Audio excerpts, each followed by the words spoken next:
Good morning students, आप सब कैसे हैं?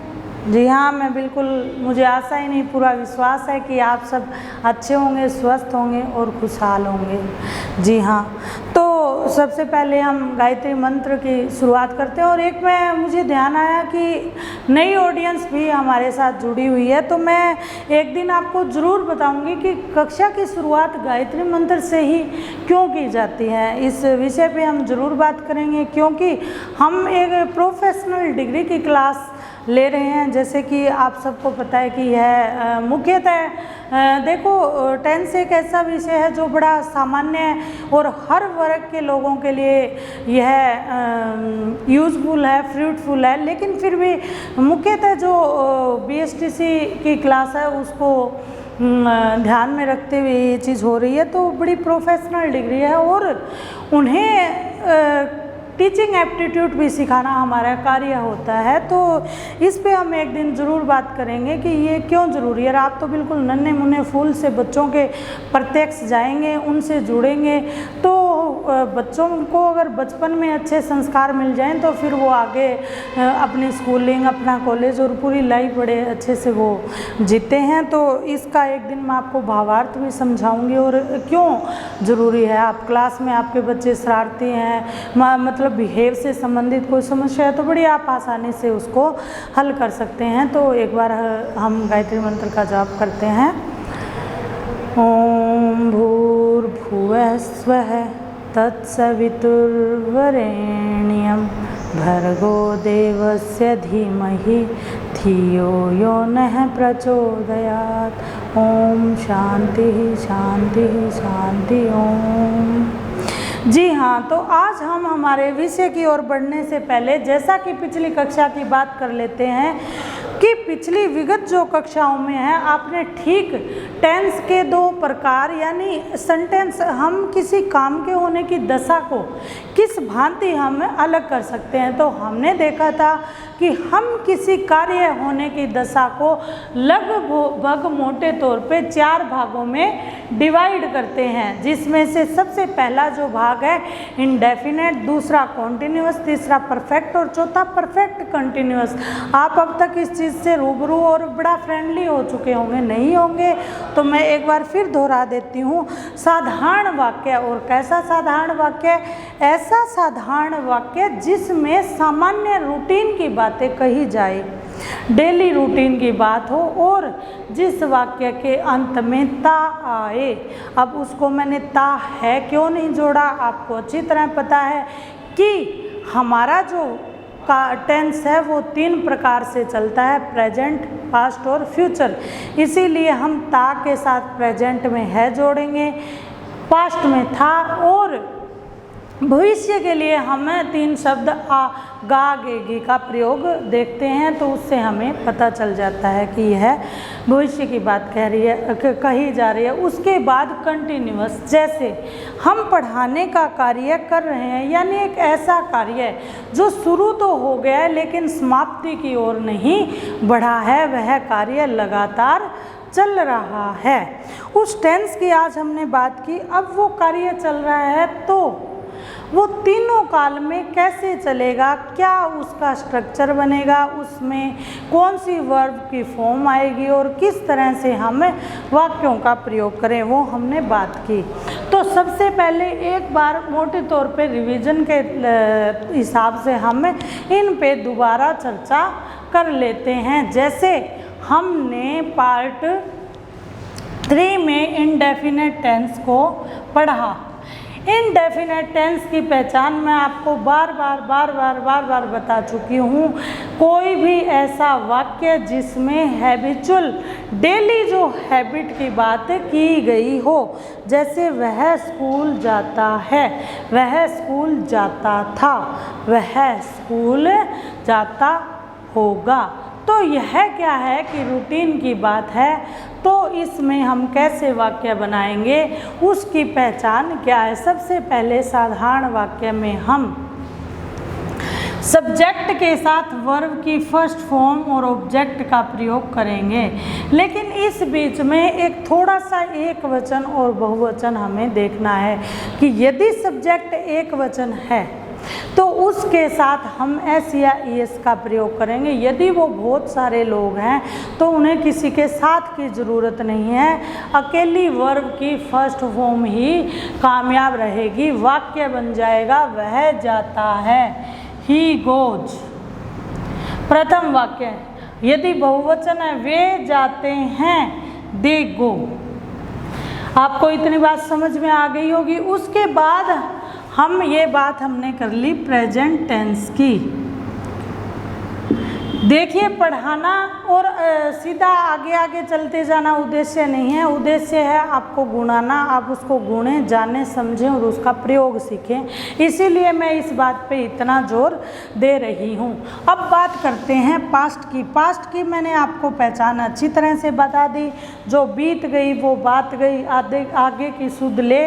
तो देखिए, ये अपना उदाहरण भी बन गया। और यदि आपने स्कूल में टेंस नहीं सीखे हैं तो कोई बात नहीं है, जो बीत गई वो बात गई, आगे की सुध ले। तो अब हमें बड़ा ध्यान देना चाहिए। जो हमें पीछे नहीं पढ़ने को मिला उसको हमें अब पढ़ लेना चाहिए। तो पास्ट में जिस वाक्य के अंत में था, थे, ती, ता, था, ता, थी, ता, थे आ जाए तो वो क्या हो जाएगा? पास्ट का वाक्य हो जाएगा।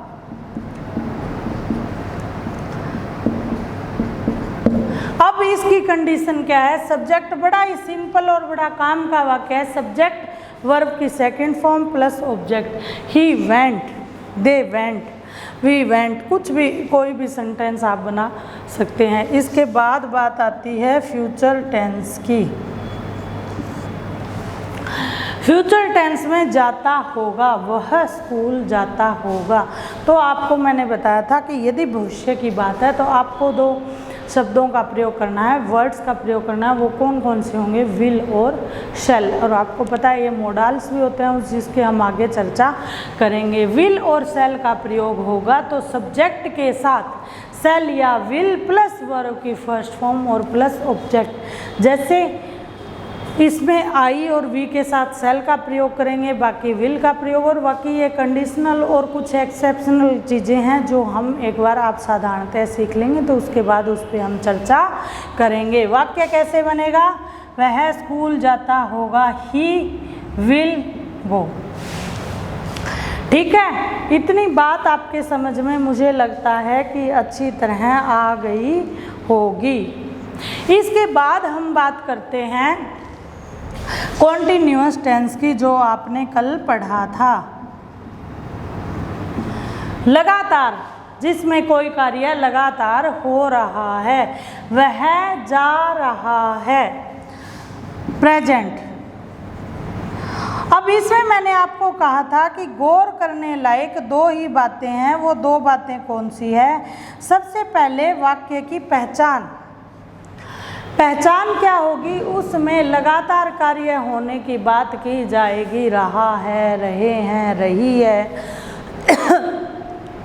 दूसरी बात, उसमें वर्ब की फोर्थ फॉर्म तीनों काल में प्रयोग होगी। और तीसरी बात, उसमें हेल्पिंग वर्ब लगेगी। उसके अलावा आपको कुछ याद नहीं करना। हेल्पिंग वर्ब यदि प्रेजेंट है तो है, यदि पास्ट है तो था, और यदि फ्यूचर है तो रहा होगा। अब जी इसको इंग्लिश में कैसे कन्वर्ट करेंगे? तो यदि प्रेजेंट टेंस है तो वर्ब की हेल्पिंग वर्ब है वो बन जाएगी इज, एम आर। आई के साथ एम का प्रयोग, एक वचन के साथ इज का, और बहुवचन उसका होता है आर। यदि पास्ट का वाक्य है तो वाज वर, और यदि फ्यूचर का वाक्य है तो उसके साथ बी का प्रयोग हो जाएगा। बी का मतलब होना। तो चलिए एक बार फिर देखते हैं। Present continuous tense, subject plus helping verb plus की वर्ब की फोर्थ फॉर्म और ऑब्जेक्ट। अब हेल्पिंग वर्ब क्या होगी? प्रेजेंट कंटिन्यूअस टेंस में subject plus is, am are plus verb की फर्स्ट फॉर्म और प्लस ऑब्जेक्ट, यानी ही इज गोइंग, वह जा रहा है। दे आर गोइंग, वे जा रहे हैं। आई एम गोइंग, मैं जा रही हूँ। इसके बाद पास्ट की बात करते हैं तो subject plus helping verb, verb की फोर्थ फॉर्म और ऑब्जेक्ट। सॉरी दोस्तों, तो इसके बाद क्या हो जाएगा? सब्जेक्ट और इज एम आर की जगह क्या आ जाएगा, वाज वर वर्ब की फर्स्ट फॉर्म ऑब्जेक्ट, यानी ही वाज गोइंग। उसके बाद सब्जेक्ट प्लस सेल विल, यानी फ्यूचर की बात हो गई, फ्यूचर कंटिन्यूअस टेंस, तो subject plus shall will be verb की फोर्थ फॉर्म और object he will be going. मुझे पूरा विश्वास है कि ये दो टेंस के कितने वाक्य हो गए, 3 और 3 6 वाक्य बड़ी अच्छी तरह से आपको आ गए होंगे। मैंने आपको 12 ही सेंटेंस का कहा था कि एक कॉमन आप 12 अगर सेंटेंस सीख लेते हैं तो आपको टेंस सीखने में परेशानी नहीं होगी। अब हम बात करते हैं टेंस के, कौन से टेंस के, तीनों के तीसरे बेटों की, ठीक है। तीसरे बेटे कौन से हैं कि उनका नाम क्या है, परफेक्ट। अब हम बात करेंगे परफेक्ट टेंस की, कि परफेक्ट टेंस हमें क्या बताता है, क्या सिखाता है, और परफेक्ट टेंस में क्या कंडीशन होती है। जी हाँ, परफेक्ट टेंस की सबसे पहले परफेक्ट टेंस की पहचान की बात की जाएगी कि परफेक्ट टेंस की पहचान क्या है। अब जैसा कि मैंने शुरू से पकड़ के चलो कि परफेक्ट का मीनिंग बताया था, परफेक्ट का मतलब होता है पूर्णता, पूरा कार्य जो हो चुका है वो परफेक्ट। तो जैसा कि मैंने आपको समझाने के लिए भी प्रयोग किया है कि जो कार्य पूरा हो चुका है, यानी चुका शब्द का प्रयोग मैंने किया है, इसीलिए इसकी पहचान करने का सबसे आसान तरीका क्या है, यहाँ मैं इसकी पहचान लिखूँगी और यहाँ इसका स्ट्रक्चर लिखूँगी। तो पहचान, प्रेजेंट परफेक्ट टेंस की पहचान है जिस वाक्य के अंत में चुका है, चुकी है या चुके हैं आए तो वह वाक्य प्रेजेंट परफेक्ट का होगा। अब इसका स्ट्रक्चर हम कैसे बनाएंगे, हमेशा याद रखना आप, स्ट्रक्चर में सब्जेक्ट प्लस वर्ब की फॉर्म और प्लस ऑब्जेक्ट। तो परफेक्ट टेंस में हमेशा ही, चाहे हम प्रेजेंट की बात करें, फ्यूचर की बात करें, पास्ट की बात करें, वर्ब की थर्ड फॉर्म का प्रयोग होगा। जैसे कंटिन्यूअस में वर्ब की फोर्थ फॉर्म का प्रयोग होता है, तो यहाँ वर्ब की थर्ड फॉर्म का प्रयोग होगा। और इससे पहले हेल्पिंग वर्ब हम देखेंगे क्या लगती है। तो स्ट्रक्चर बनेगा सब्जेक्ट प्लस, प्रेजेंट टेंस में थोड़ा सा हमें एक वचन और बहुवचन का ध्यान देना पड़ेगा। यदि एक वचन है तो हैज का प्रयोग, और यदि बहुवचन है तो हैव का प्रयोग, प्लस वर्ब की थर्ड फॉर्म और प्लस ऑब्जेक्ट, यानी वह जा चुका है। तो हम क्या, इंग्लिश इसका सेंटेंस बनता है, ही हैज गॉन, गो की थर्ड फॉर्म गॉन। उसके बाद बात करते हैं पास्ट की, जिस वाक्य के अंत में चुका था, चुके थे या चुकी थी, यानी क्या बदला है, सिर्फ हेल्पिंग वर्ब जो कि हमने कंटिन्यूअस टेंस में की है। यदि आपने इंडेफिनिट टेंस ढंग से किया तो कंटिन्यूअस अच्छे से आएगा, कॉन्टिन्यूअस अच्छे से किया तो परफेक्ट, और परफेक्ट और कॉन्टिन्यूअस दोनों अच्छे से कर लिए तो आपको परफेक्ट कंटिन्यूअस टेंस बिना बताए ही कुछ अंदाजा हो जाएगा। इसीलिए रटिए मत, समझिए।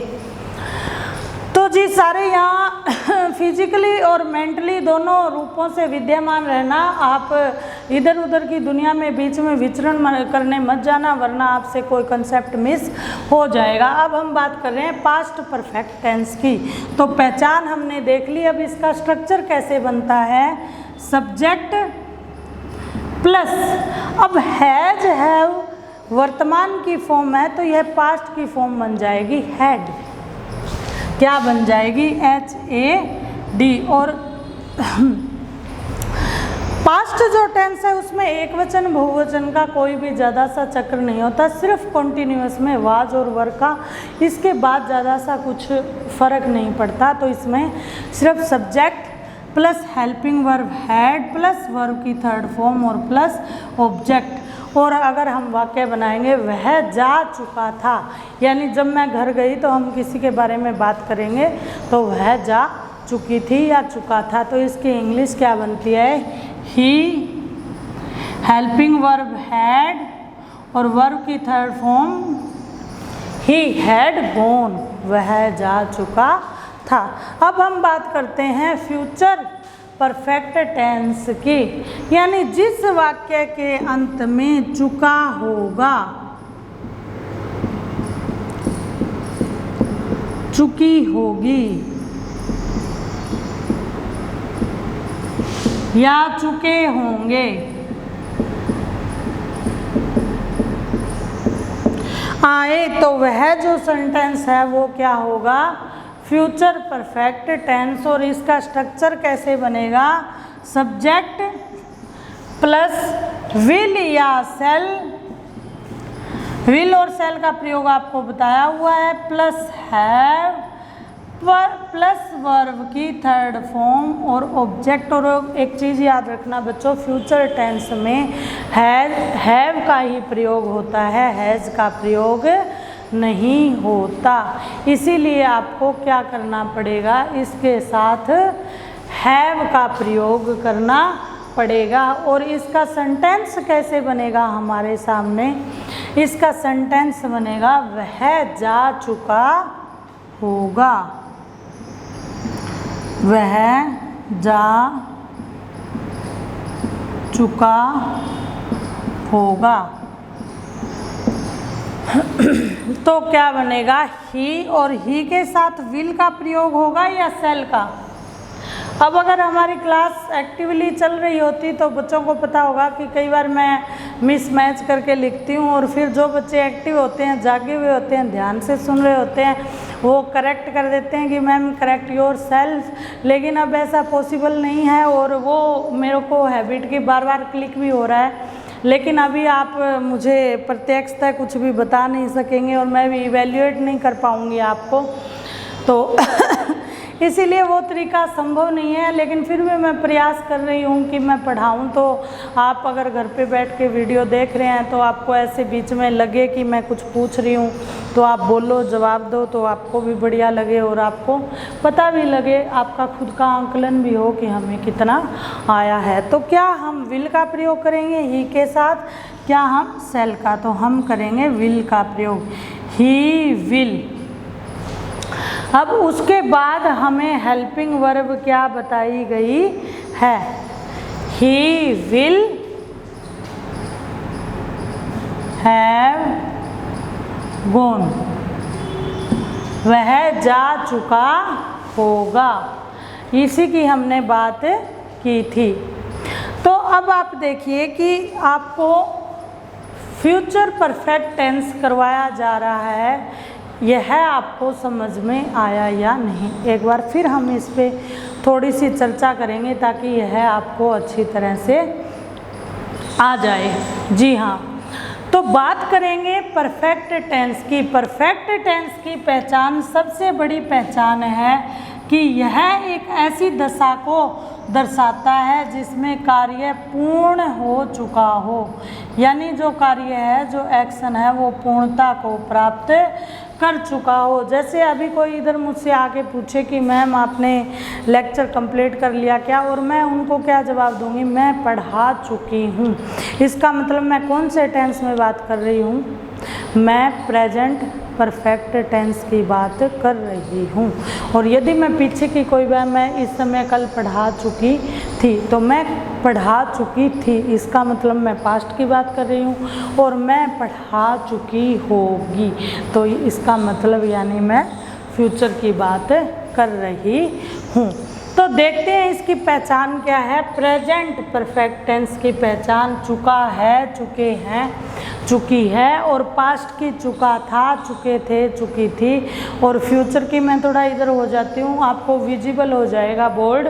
और पास्ट की पहचान चुका था, चुके थे, चुकी थी, और फ्यूचर की पहचान है चुका होगा, चुकी होगी, चुके होंगे।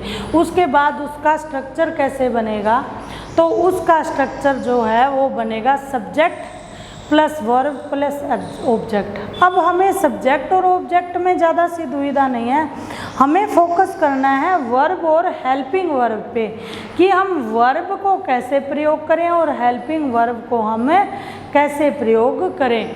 तो आप देख रहे होंगे प्रेजेंट परफेक्ट टेंस में सबसे पहला स्ट्रक्चर बनता है सब्जेक्ट प्लस हैज या हैव, उसके बीच में ओब्लिक लगा हुआ है, दोनों का प्रयोग एक साथ नहीं होगा, प्लस वर्ब की थर्ड फॉर्म प्लस ऑब्जेक्ट। अब हैज का प्रयोग कहाँ होगा और हैव का प्रयोग कहाँ होगा, एक वचन में हैज का प्रयोग होगा और बहुवचन में हैव का प्रयोग होगा।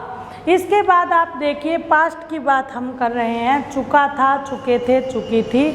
तो जब पास्ट की बात आ गई तो जो हेल्पिंग वर्ब है वो पास्ट की ही यूज होगी, और हेल्पिंग वर्ब में हैज हैव की जगह किसका प्रयोग होगा, हैड का प्रयोग होगा।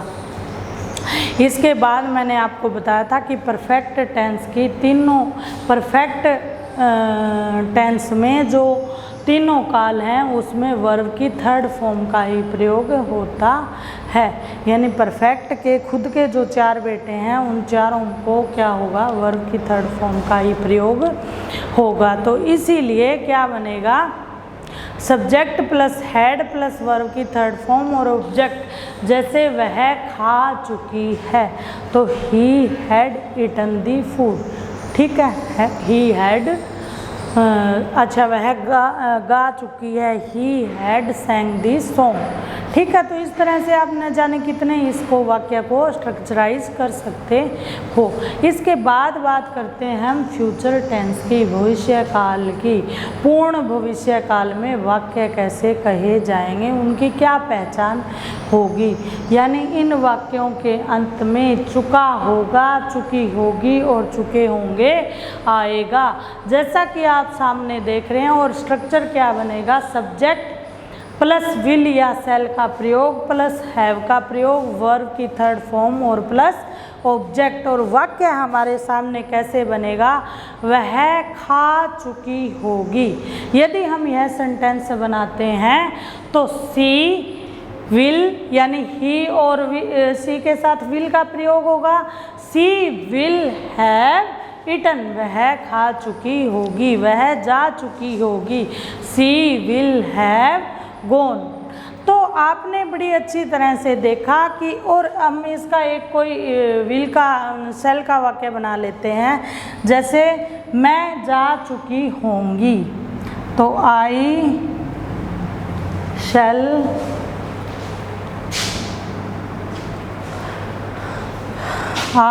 शैल हैव गॉन। वी का बना के देख लेते हैं, we shall have eaten pizza. अब आप कहोगे कि मैम लॉकडाउन में आप ऐसी ऐसी चीज़ों का नाम लेके, लेकिन कोई बात नहीं, देखो समय कभी भी, मैंने कहा ना, समय परिवर्तनशील है और समय हमेशा बदलता है। लेकिन देखिए इस समय का कुछ आप बेस्ट निकालिए, कुछ बेस्ट इस समय को यूटिलाइज कीजिए, बिकॉज यू आर स्टूडेंट। आप स्टूडेंट और विद्यार्थी का काम होता है विद्या को ग्रहण करना। आपको ये बहाना नहीं मिलना चाहिए कि जी हम कॉलेज नहीं जा रहे, जी हम स्कूल नहीं जा रहे तो हम कैसे पढ़ें, नहीं। आप सेल्फ स्टडी कीजिए, स्वाध्याय कीजिए, और सेल्फ स्टडी जैसी कोई चीज़ नहीं होती। जिस बच्चे ने अच्छे से सेल्फ स्टडी की होती है, स्व अध्ययन किया होता है, वो बच्चा ज़िंदगी में कभी भी फेल नहीं होता। और फेल पास का आंकड़ा आप सफलता और असफलता से मत जोड़िए। जो व्यक्ति खुश है वो सफल है, आप उसको फाइनेंशली उससे मत अटैच कीजिए कि जिसके पास पैसा है वह खुश है। नहीं, खुशी की निशानी होती है कि जिस व्यक्ति के चेहरे पे हमेशा मुस्कान बनी रहे, जिस व्यक्ति के मन में हमेशा खुशी रहे, दूसरों को खुश रखे, खुद खुश रहे, तो यही खुशी की पहचान है। और भी पॉजिटिव रहने की ज़रूरत है। एक बार फिर हम जाते जाते थोड़ा सा छोटी सी दोहराई कर लेते हैं। देखिए, कोई भी चीज़ है उसको समझिए परफेक्ट मतलब पूरा हो चुका है। कोई भी काम पूरा हो चुका है, अब उसको सोचो हिंदी में हम कैसे करते हैं। आप ऐसे ही करते हो। आपकी माँ को आप पूछते हो, माँ आपने खाना बना लिया, तो माँ आगे से जवाब देती है, मैं खाना बना चुकी हूँ, मैं खाना खा चुकी हूँ, आप खाना खा लो। आप अगर गौर करोगे तो पूरी इंग्लिश आपके आसपास नाच रही है। और जितने मैंने सेंटेंसेस करा दिए हैं, आप गौर करके अपने आसपास उन स्थितियों पे सेंटेंस निर्माण करने की कोशिश कीजिए। और यदि आपको किसी वर्ब की इंग्लिश नहीं आ रही है तो आप फ़ोन में से डिक्शनरी का यूज कीजिए। आपको आपके जो शब्द, आपकी जो डिक्शनरी है वो भी इम्प्रूव होगी और आपको नए शब्दों का पता चलेगा और आपको कॉन्फिडेंस भी आएगा और आपको पता भी चलेगा कि मुझे इस टेंस का रूल याद हो गया या नहीं है। कॉमन रूलों की कुछ बात कर लेते हैं। इस टेंस में सबसे पहले कॉमन जो रूल है वो है वर्ब की थर्ड फॉर्म का प्रयोग। उसके बाद जो कॉमन रूल है वो है हेल्पिंग वर्ब का प्रयोग, यानी प्रेजेंट टेंस में एक वचन के साथ हैव, हैज बहुवचन के साथ हैव, और पास्ट में हैड और फ्यूचर में हैव का प्रयोग होगा। फ्यूचर में कभी भी हैज का प्रयोग नहीं होता। और इसी टेंस के साथ आज हम इस क्लास को समाप्ति की ओर बढ़ाते हैं। और मैं आशा करती हूँ कि आपको आज मैंने 9 जो सेंटेंसेस हैं उनके निर्माण के बारे में अवगत करवाया और आप 9 के 9 वाक्यों का अभ्यास करेंगे, निर्माण करेंगे। और stay healthy, stay happy. Thank you very much, आपने इतने पेशेंस से मुझे सुना।